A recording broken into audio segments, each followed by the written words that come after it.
નમસ્કાર, જય હિન્દ, વંદે માતરમ મિત્રો. સ્વાગત છે આપ સૌનું ગુજરાત ટુડે ન્યૂઝમાં. ચાલો નજર કરીએ ગુજરાતના તમામ 34 જિલ્લાઓની નાની મોટી ખબરોએ. પરંતુ તે પહેલા તમે આ વિડિયો કયા જિલ્લો અથવા ગામ શહેર મહોલ્લેથી જોઈ રહ્યા છો અમને કોમેન્ટ કરીને જરૂર જણાવજો, જેથી અમે તમારા ગામ શહેર મહોલ્લાની ખબર તમને સૌથી પહેલા પહોંચાડી શકીએ. ખબરની શરૂઆત કરતા પહેલા એક વિનંતી છે કે તમે આ વિડિયોને લાઇક કરી દેજો, કારણ કે જ્યારે તમે વિડિયો લાઇક કરો છો ત્યારે જ યુટ્યુબ અન્ય લોકોને આ વિડિયો બતાવે છે. તેથી અમારા માટે તમારો એક લાઇક ખૂબ જ મહત્વનો છે.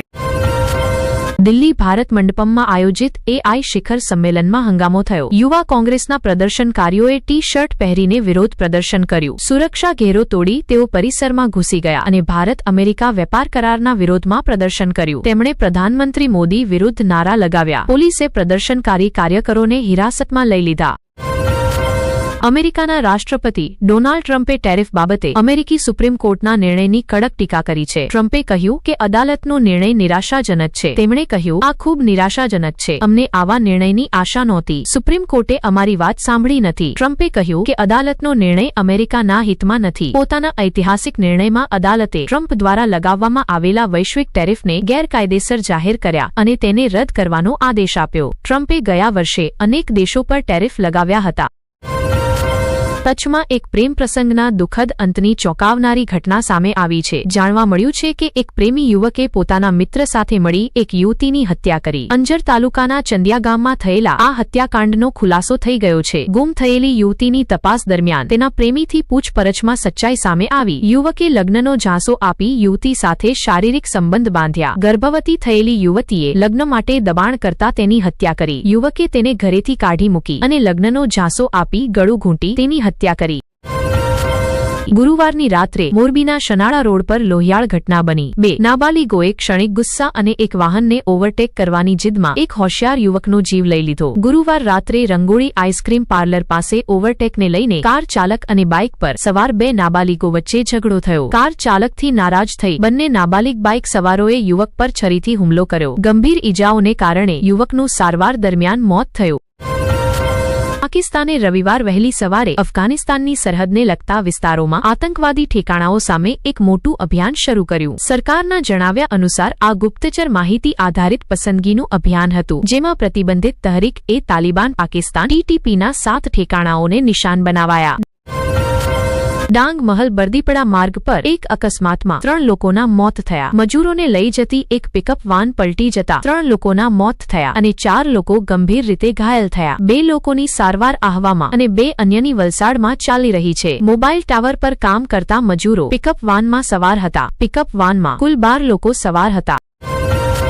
રાજકોટ ભાજપે કોંગ્રેસ કાર્યાલય સામે પ્રદર્શન કર્યું. ભાજપ કાર્યકરોએ કોંગ્રેસ કાર્યાલયને ઘેરી લીધું. ભાજપ અને કોંગ્રેસ કાર્યકરો આમને સામને આવી ગયા. ભાજપે દિલ્હીમાં થયેલા એઆઈ શિખર સંમેલનમાં કોંગ્રેસના વિરોધ સામે વિરોધ કર્યો. ભાજપે કોંગ્રેસ પર દેશનું અપમાન કરવાનો આરોપ લગાવ્યો. ભાજપ કાર્યકરોએ રાહુલ ગાંધી પાસેથી માફી માંગવાની માંગ કરી. મુખ્યમંત્રી ભૂપેન્દ્ર પટેલે દિલ્હી એઆઈ શિખર સંમેલનના વિરોધને લઈને કોંગ્રેસ પર પ્રહાર કર્યો. તેમણે કહ્યું, કોંગ્રેસે તેનો વિરોધ કરીને પોતાની માનસિક અસ્થિરતાનું પ્રદર્શન કર્યું છે. પટેલે આગળ કહ્યું, ભાજપનો વિરોધ કરવા બદલે કોંગ્રેસે ભારતનો વિરોધ કરવાનો રસ્તો પસંદ કર્યો. એઆઈ શિખર સંમેલનની ભવ્ય સફળતા સાથે દુનિયાએ નવા ભારતનો ઉદય જોયો છે. વૈશ્વિક મંચ પર ભારતની ઉભરતી છબી ન જોઈ શકનાર લોકો તેનો વિરોધ કરી રહ્યા છે. સ્કર્જ સુરેન્દ્રનગરમાં પોલીસે હની ટ્રેપ, અપહરણ અને ખંડણીના ગુનામાં સામેલ 4 આરોપીઓને થોડા જ કલાકોમાં ધરપકડ કરી લીધી છે. આરોપીઓએ 1 કરોડ રૂપિયાની ખંડણી વસૂલ કરી હતી. પોલીસે આરોપીઓ પાસેથી પિસ્તોલ સહિત કુલ 72,50,000 રૂપિયા અને 69,30,000 રૂપિયા જપ્ત કર્યા છે. ઘટનાની વાત કરીએ તો અમદાવાદના સાનંદમાં રહેતો એક બિલ્ડર વારંવાર જમીન ખરીદવા માટે સુરેન્દ્રનગર આવતો હતો. જ્યારે આરોપીઓને આ વાતની જાણ થઈ ત્યારે તેમણે બિલ્ડરને ફસાવવાની યોજના બનાવી. યુવતીએ સોશિયલ મીડિયા મારફતે બિલ્ડર સાથે સંપર્ક કર્યો અને બંને વચ્ચે વાતચીત શરૂ થઈ. બાદમાં યુવતીએ બિલ્ડરને સુરેન્દ્રનગર બોલાવ્યો અને તેને એક બંગલામાં લઈ ગઈ. જ્યાં બિલ્ડર અને યુવતી રોકાયેલા હતા ત્યાં અચાનક યુવતીને મળવા આવેલા બીજા આરોપીએ બિલ્ડરને ધમકાવ્યો અને 1 કરોડ રૂપિયાની ખંડણી વસૂલ કરી. અમદાવાદમાં પીજી સંચાલકો સામે રહેવાસીઓનો ગુસ્સો ફરી એકવાર ફાટી નીકળ્યો છે. રહેવાસીઓએ ઢોલ વગાડી પીજી સામે વિરોધ પ્રદર્શન કર્યું. એએમસીએ પ્રેમચંદ નગરમાં 20 પીજી સીલ કરી દીધા હતા અને સીલ ખોલ્યા બાદ સ્થાનિક લોકો નારાજ છે. રહેવાસીઓનો આરોપ છે કે પીજી સંચાલકો તેમને ધમકી આપી રહ્યા છે. સ્થાનિક લોકોએ માંગ કરી છે કે રહેણાંક વિસ્તારોમાં પીજીની મંજૂરી ન આપવામાં આવે. સુરતના લિંબાયત વિસ્તારમાં એક માતા અને દીકરી પ્રથમ માળેથી પડી ગયા. ચમત્કારિક રીતે બંનેને બચાવી લેવામાં આવ્યા. દીકરી પડતા જ તરત ઊભી થઈ ગઈ. જ્યારે માતાને ઈજા થતા તેમને હોસ્પિટલમાં દાખલ કરવામાં આવ્યા. પડવાનું કારણ જાણવા માટે તપાસ ચાલી રહી છે. જંગલેશ્વરમાં તોડફોડના સંબંધમાં આ વિસ્તારને ડ્રોન ઉડાવવા પ્રતિબંધિત વિસ્તાર જાહેર કરવામાં આવ્યો છે. પોલીસ કમિશનર બ્રુજેશ કુમાર ઝાએ જાહેરનામું બહાર પાડ્યું છે. આ જાહેરનામું 23 ફેબ્રુઆરીથી 25 ફેબ્રુઆરી સુધી અમલમાં રહેશે. જાહેરનામાનું ઉલ્લંઘન કરનારાઓ સામે કાનૂની કાર્યવાહી કરવામાં આવશે.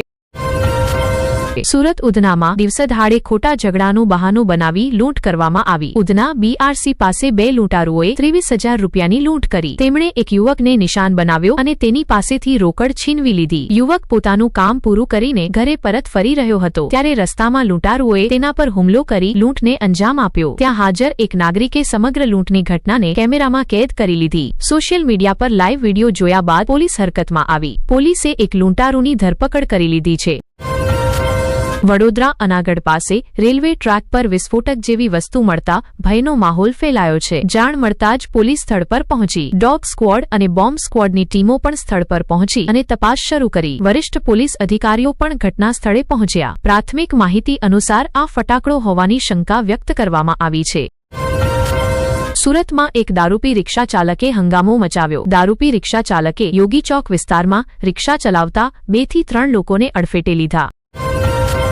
સુરતમાં જાણીતા બિલ્ડર તુષાર ગેલાણીની આત્મહત્યાના મામલે પોલીસે મહત્વની કાર્યવાહી કરી છે. આ મામલે ઉમરા પોલીસ સ્ટેશને પૂનમ ભદોરિયા સામે આત્મહત્યાના માટે ઉકસાવવાનો ગુનો નોંધ્યો છે. લાંબી પૂછપરછ બાદ જાણવા મળ્યું છે કે પૂનમ ભદોરિયા સામે ફરિયાદ નોંધવામાં આવી છે. નોંધપાત્ર છે કે બિલ્ડરે રિવોલ્વરથી પોતાને ગોળી મારી આત્મહત્યા કરી હતી, જેના કારણે સમગ્ર શહેરમાં સનસનાટી ફેલાઈ ગઈ.